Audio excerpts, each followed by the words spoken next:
My back is so jacked up tonight. We're going to be making jambalaya, but I'll give you a sneak peek of us making it again over and over and over because it's delicious. So this is garlic, bell pepper, onion, celery, hot Italian sausage, a tiny bit of olive oil. You just work it, just sweat it, just get all the fragrant flavors out of it. Smells delicious already. Now that is fresh thyme. Those are some diced petite tomatoes, some rice. Keep stirring. You're doing good.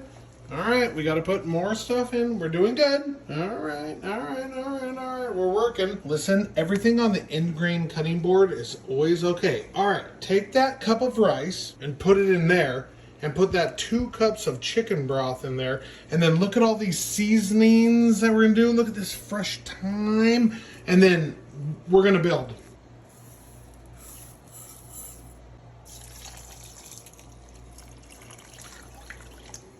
Let's talk about some of our other seasonings.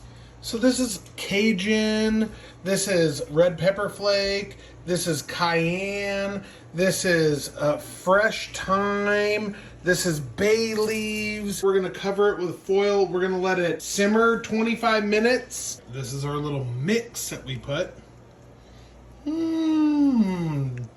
That's your jambalaya right there. Fresh thyme, and then you put in a couple bay leaves. Stop it.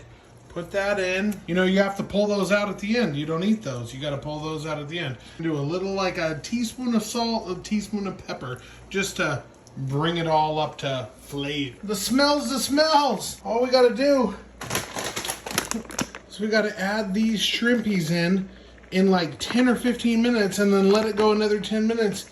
And we got jambalaya. There it is, boys and girls. That's an easy jambalaya. And we have videos on our YouTube channel about that. But literally make that because it is so good, it's so easy, it's so cheap, and so simple.